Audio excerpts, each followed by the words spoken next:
আপনার উপর শান্তি বর্ষিত হোক। প্রিয় শরীদ, এই মেডিটেশনে আমি শহীদ আল বুখারী মহাজাতক আপনার সাথে রয়েছি। আপনি এবার প্রস্তুত হয়ে আরাম করে বসুন। হালকাভাবে চোখ বন্ধ করুন, লম্বা দম নিন। দম নিতে নিতে ভাবুন প্রকৃতি থেকে অফুরন্ত প্রাণশক্তি এই শরীরে প্রবেশ করছে। দম ছাড়তে ছাড়তে ভাবুন শরীরের সকল দূষিত পদার্থ বাতাসের সাথে বেরিয়ে যাচ্ছে। দম নিতে নিতে ভাবুন প্রকৃতি থেকে অফুরন্ত প্রাণশক্তি এই শরীরে প্রবেশ করছে। দম ছাড়তে ছাড়তে ভাবুন শরীরের সকল দূষিত পদার্থ বাতাসের সাথে বেরিয়ে যাচ্ছে। দম নেবেন পেটে, ছাড়বেন মুখ দিয়ে। নাক দিয়ে দম নিতে নিতে ভাবুন প্রকৃতি থেকে অফুরন্ত প্রাণশক্তি এই শরীরে প্রবেশ করছে। মুখ দিয়ে দম ছাড়তে ছাড়তে ভাবুন শরীরের সকল দূষিত পদার্থ বাতাসের সাথে বেরিয়ে যাচ্ছে।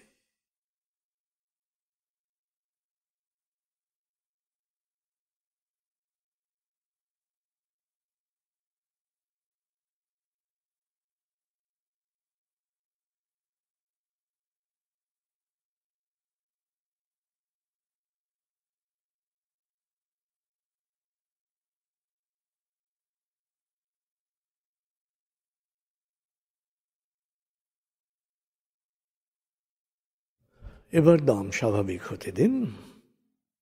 এবার নাক দিয়ে ধীরে ধীরে দম নিন, নাক দিয়ে ধীরে ধীরে দম ছাড়ুন। ধীরে ধীরে দম নিন, ধীরে ধীরে দম ছাড়ুন। ধীরে ধীরে দম নিন, ধীরে ধীরে দম ছাড়ুন। ধীরে ধীরে দম নিন, ধীরে ধীরে দম ছাড়ুন।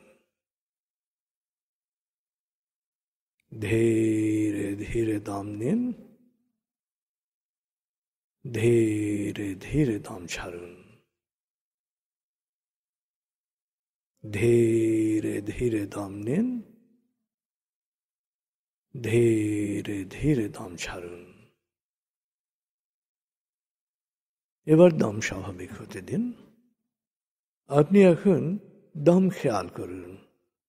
বাতাস নাক দিয়ে ফুসফুসে প্রবেশ করছে, আবার বেরিয়ে আসছে। আপনার পুরো মনোযোগ নাকে দমের প্রবেশ পথে দিন। বাতাস স্বাভাবিক যাওয়া আসা করুক, আপনি শুধু দম খেয়াল করুন।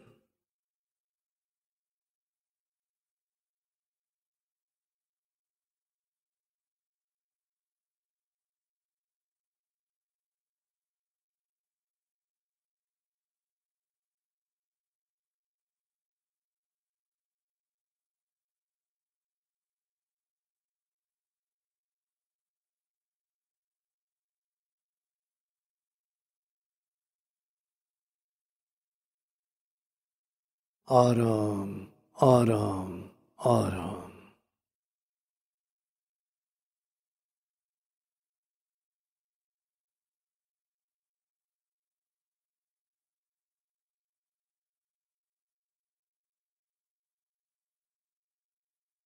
মনের বাড়ির পথে আপনি এখন আলফা স্টেশনে এসে পৌঁছেছেন। আমি এখন 19 থেকে 0 গণনা করব, আপনি পৌঁছে যাবেন মনের বাড়িতে। 19। অবলোকন করুন শীতল নীল আলো বর্ষিত হচ্ছে আপনার উপর। নীল আলোর পথে আপনি পৌঁছে যাচ্ছেন মনের গভীর থেকে গভীরে। 18, 17, 16, 15, 14, 13, 12, 11, গভীর থেকে গভীরে। 10, 9, 8, 7, 6, 5, 4, 3, 2, 1, 0। আপনি পৌঁছে গেছেন মনের বাড়িতে। মনের বাড়ির বাগানে যা কিছু আছে স্পর্শ করুন, গন্ধ নিন, অনুভব করুন।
এবার মনের বাড়ির দরবারে বা বাগানে আরাম করে বসুন।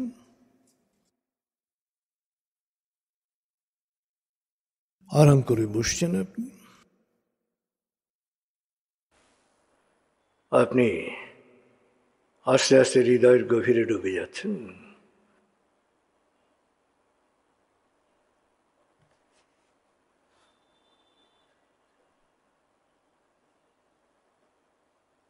আসলে মানুষের মূল শক্তি হচ্ছে তার ভাবনা, তার ভাবার ক্ষমতা, যে মানুষ ভাবতে পারে। এবং এই ভাবার ক্ষেত্রে প্রভু কোনো ব্যারিকেড দেননি, কোনো সীমাবদ্ধতা দেননি। কারণ মানুষকে তিনি তার খলিফা, তার প্রতিনিধি বানিয়েছেন। আমরাও যখন কাউকে প্রতিনিধি মনোনীত করি, পরিচিত সবচেয়ে যোগ্য মানুষটাকেই আমরা প্রতিনিধি হিসেবে প্রেরণ করি। তো স্রষ্টাও তার সৃষ্টির সবচেয়ে যোগ্য সৃষ্টিকেই প্রতিনিধি হিসেবে পাঠিয়েছেন এই পৃথিবীতে। এবং সেই প্রতিনিধি হচ্ছেন আপনি। তাই স্রষ্টা যা পারেন তার অনেক কিছুই করার ক্ষমতা তিনি আপনাকে দিয়ে দিয়েছেন। আপনার প্রয়োজন হচ্ছে শুধু সেই ক্ষমতাটাকে প্রয়োগ করা, ব্যবহার করার। এবং এই সেলফ এম্পাওয়ারমেন্ট, এই আত্মক্ষমতায়ন, ফার্স্ট স্টেপটাই হচ্ছে ভাবার, কি ভাবনা, চিন্তা, যেটা পরিপক্ক রূপ নেয় দৃষ্টিভঙ্গিতে। আসলে আপনি যেভাবে ভাববেন, যেভাবে চিন্তা করবেন, আপনি তাই। শুধু নিজের ব্যাপারে নয়, পারিপার্শ্বিকতা নিয়ে, পরিবেশ নিয়ে, দেশ নিয়ে আপনি যা ভাববেন, আপনার ভাবনাটাই বাস্তবতা হিসেবে দেখা দেবে। ইতিবাচক হলে আপনি আনন্দিত হবেন, নেতিবাচক হলে এই ভাবনাটা আপনার কষ্টের কারণ হবে।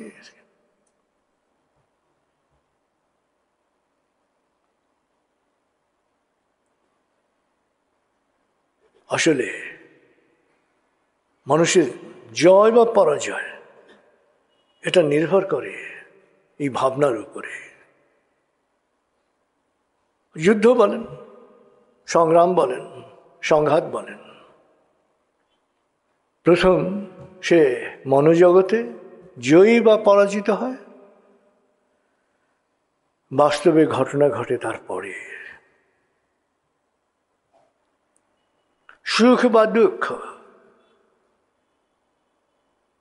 বাইরের কোনো কিছু আপনাকে সুখী বা দুঃখী করতে পারবে না। আপনি যদি নিজেকে সুখী ভাবতে পারেন,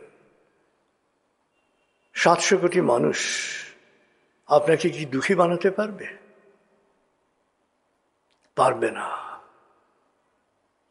আর নিজেকে যদি দুঃখী ভাবেন, কপাল পোড়া ভাবেন, বাইরের কোনো কিছু আপনাকে কখনো কপাল জোড়া বানাতে পারবে না।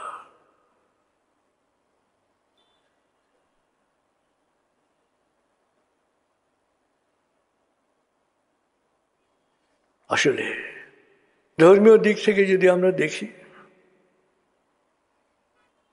প্রত্যেক দিনই দোয়া কবুল হওয়ার একটা মুহূর্ত থাকে। ওই মুহূর্তে যা দোয়া করবেন কবুল হয়ে যাবে। তো দোয়া কবুলের মুহূর্তে আপনার ভাবনা যদি নেতিবাচক থাকে, তো সেই ভাবনাটাই কবুল হয়ে যাবে।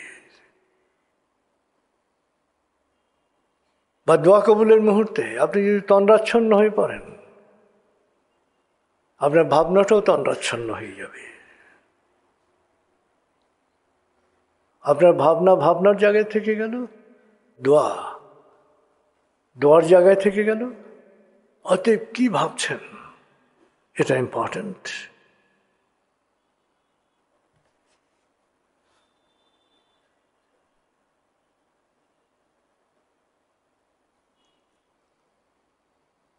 ভাবনাটা আত্মনির্মাণের হতে পারে, বা অন্যের ছিদ্রান্বেষণেরও হতে পারে। ভাবনাটা বিশ্বাসের হতে পারে, আবার ভাবনার ভেতরে সংশয় ঢুকে যেতে পারে। ভাবনাটা স্রেফ কল্পনা হতে পারে, আকাশ কুসুম। আবার ভাবনাটা একটা পরিকল্পনা হতে পারে। ভাবনাটা আশাবাদের হতে পারে, ভাবনাটা হতাশারও হতে পারে। ভাবনাটা এলোমেলো হতে পারে। যদি সেই মুহূর্তটা দোয়া কবুলের হয়, তাহলে জীবনটা এলোমেলো হয়ে যাবে। সেই দোয়া কবুলের মুহূর্তে ভাবনাটা যদি ইতিবাচক হয়, জীবনটা ইতিবাচক হবে। ভাবনাটা যদি সাফল্যের হয়, জীবনটা সফল হবে। ভাবনাটা যদি আনন্দের হয়, জীবনটা আনন্দের হবে। আর ভাবনাটা যদি দুঃখের হয়, দুঃখে আপনার জীবন ভরে যাবে। অতএব আপনার ভাবনাটা, সারাদিনের ভাবনাটা, এটা খুব ইম্পর্টেন্ট।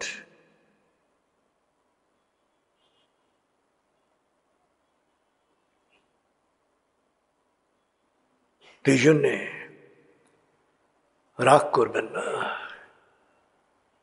বকাবকি করবেন না। কারণ আপনি ধ্যান করেন, আপনার কথার পাওয়ার এখন অনেক, ভাবনার পাওয়ার এখন অনেক। নেতিবাচক কথা বলবেন না, আপনজনকে বলবেন না, সন্তানকে বলবেন না। কারণ ওটা যদি দোয়া কবুলের মুহূর্ত হয়, আপনার নেতিবাচক ভাবনাটা লেগে গেল আপনার আপনজনের উপরে। আর সন্তানের জীবনে যদি নেতিবাচক কথা লেগে যায়, তাহলে কষ্টটা কার বেশি হবে, আপনার না আপনার সন্তানের? আপনার হবে। অতএব কোনো কিছু নিয়ে নেতিবাচক ভাবনা ভাববেন না, কোনো কিছু নিয়ে উত্তেজিত হবেন না, কোনো কিছু নিয়ে রাগ করবেন না, কোনো কিছু নিয়ে প্রতিক্রিয়া করবেন না। আসলে আপনার ভাবনার উপরে নির্ভর করে যে আপনি প্রজ্জ্বল হবেন না নিষ্প্রভ হবেন, নক্ষত্র হবেন না উল্কাপিণ্ড হবেন। উল্কাপিণ্ড ছাই হয়ে যায়, আর নক্ষত্র আকাশে আলো বিকিরণ করে বেড়ায়। আপনার জীবন এবং জীবনের পরিণতি সবটাই নির্ভর করে ভাবনার উপরে।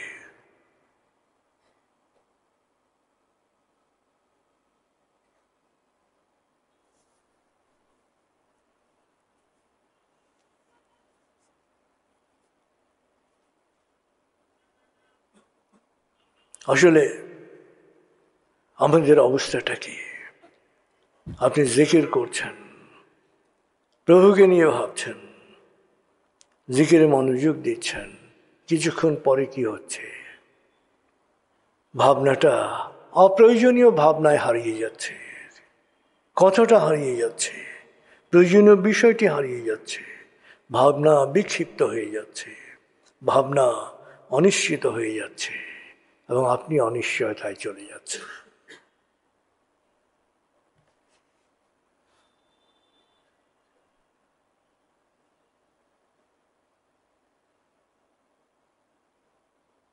আসলে ভাবনা আর বিশ্বাস একাকার রাখতে হবে। ভাবনা নিয়ে যখন বিশ্বাসের বদলে অবিশ্বাস চলে আসে, ভাবনা নিয়ে যখন সংশয় চলে আসে, ভাবনা নিয়ে যখন দ্বিধা দ্বন্দ্ব আসে, আপনি তখন অস্থিরতা অনিশ্চয়তায় আক্রান্ত হন। তখন ভাবনাটাও এলোমেলো হয়ে যায়, আপনার অস্থিরতা অনিশ্চয়তা আরো বাড়তে থাকে।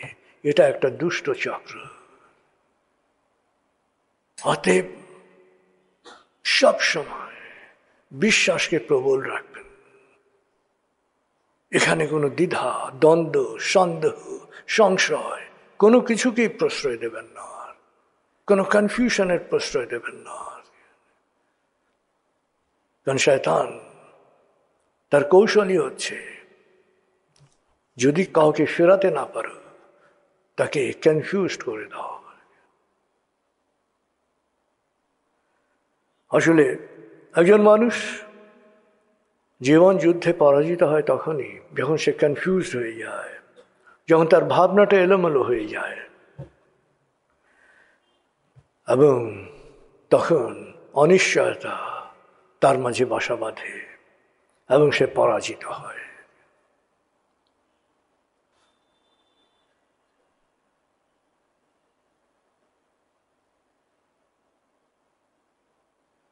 আসলে আমরা যদি কোয়ান্টামকে দেখি,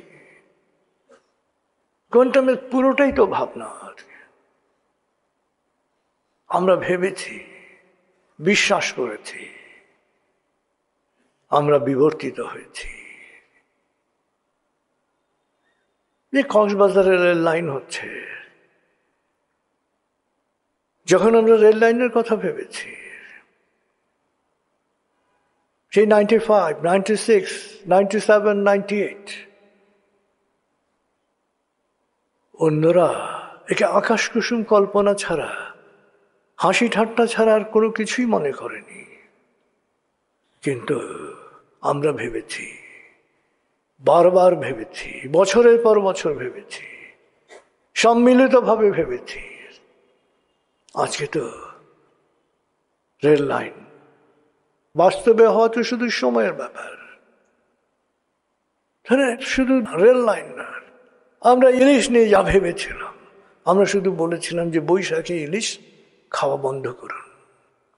আজকে এই শীতকালেও হালি হালি ইলিশ, কক্সবাজারে ইলিশের পাহাড়।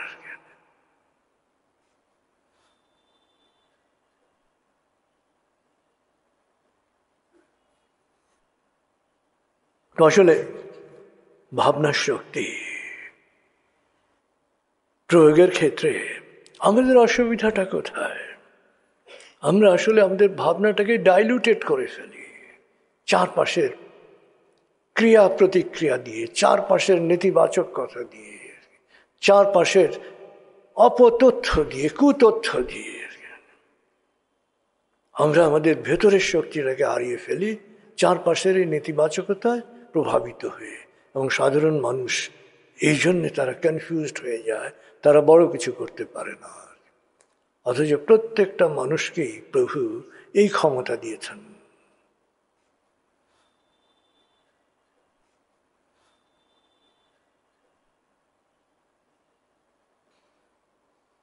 আসলে নেতিবাচক চিন্তা দিয়ে, রাগ দিয়ে, ক্ষোভ দিয়ে, ঘৃণা দিয়ে কখনো আপনার ভাবনাকে ডাইলিউটেড করবেন না, দূষিত করবেন না।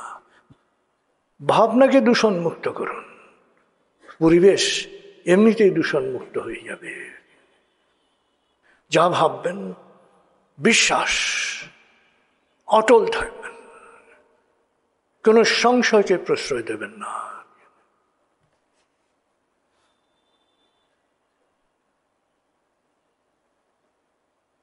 আসলে সমাজে যারা দুর্গতির মধ্যে রয়েছেন তাদের প্রধান কারণ হচ্ছে তারা কোনোভাবেই নেতিবাচক ভাবনা থেকে বেরিয়ে আসতে পারে না।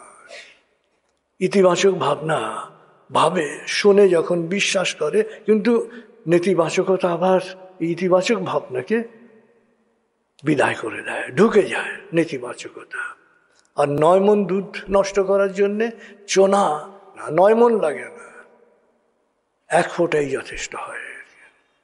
অতএব নেতিবাচক ভাবনা, নেতিবাচকতা থেকে সযত্নে দূরে থাকবেন। কারণ ইতিবাচক ভাবনাটা আনতে সময় লাগে, বিশ্বাস আনতে সময় লাগে। অবিশ্বাস করতে কিন্তু সময় লাগে না, মুহূর্তে অবিশ্বাস চলে আসে, মুহূর্তে সংশয় চলে আসে। নিজের জন্য ক্ষতিকর কাজ করাটা সহজ, ক্ষতিকর খাবার খাওয়াটা সহজ, কিন্তু যেই খাবারটা আপনার জন্য ভালো, কল্যাণকর, এটা খেতেই আপনার অনীহা থাকবে সবসময়, কারণ ওটার স্বাদ সবসময় কম।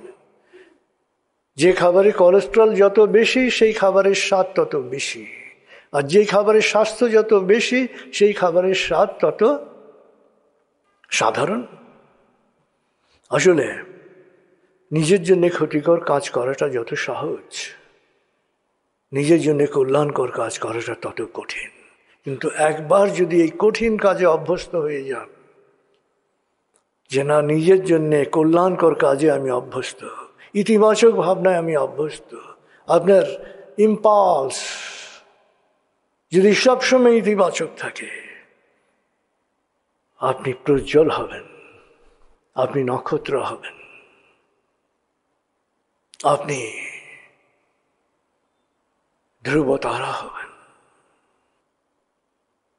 তারার মাঝেও আপনি জল জল জল জল করবেন।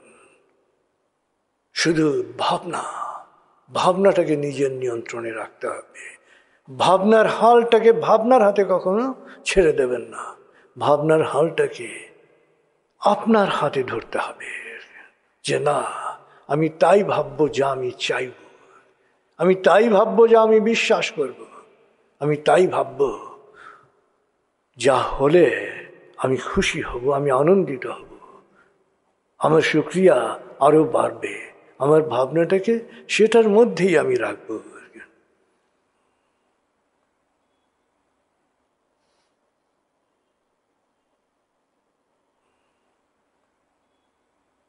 আসলে ভাবনার হাল যখন আপনার হাতে থাকে তখন কি হয়, আপনার ব্রেনের ওয়ার্কিং স্ট্রাকচার চেঞ্জ হয়ে যায়।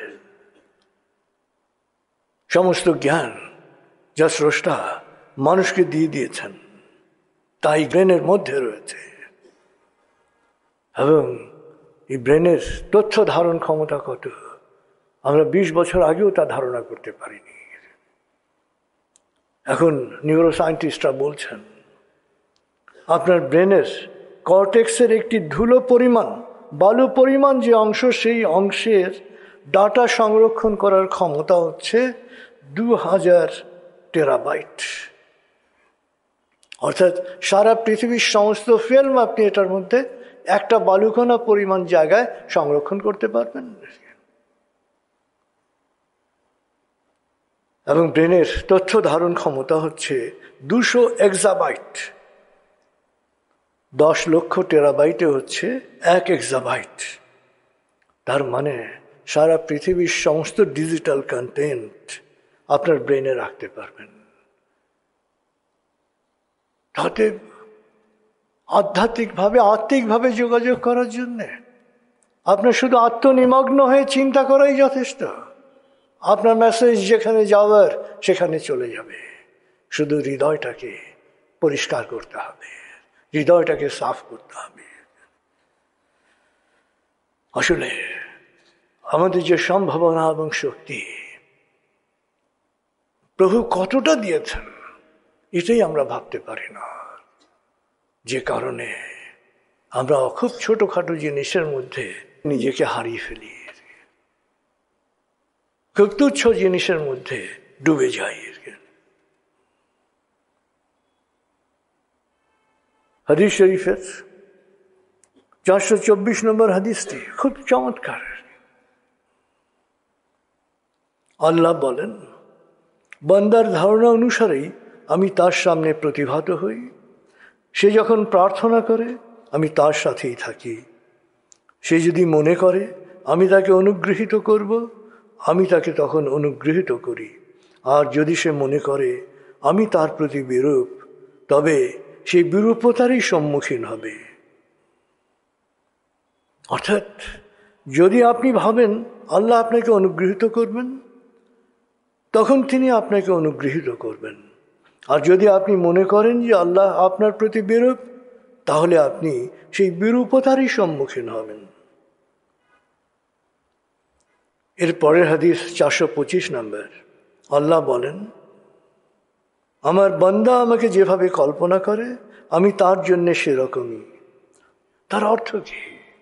আপনার ভাবনার শক্তি, আপনার কল্পনার শক্তি যদি স্বয়ং প্রভু সেইভাবেই আপনার কাছে ধরা দেন, আর পৃথিবীর বাকি সব কিছু নাথিং, কিছুই না, সব কিছু আপনার ভাবনাকেই অনুসরণ করবে।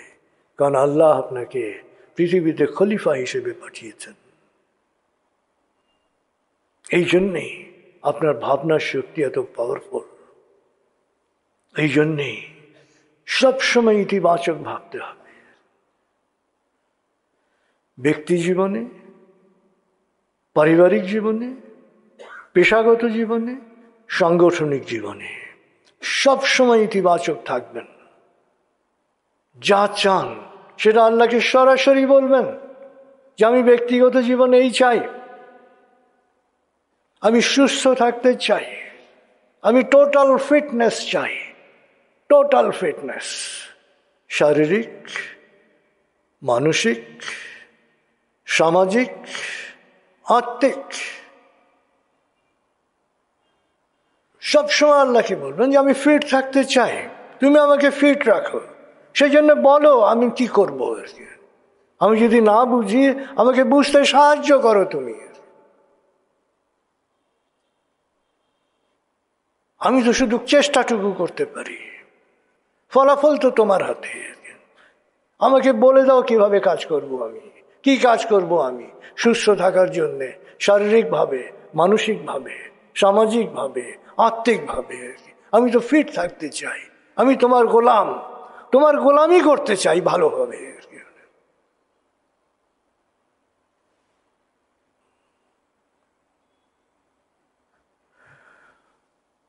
ভাবনাটাকে বড় করুন, নিজের জন্য ভাবুন।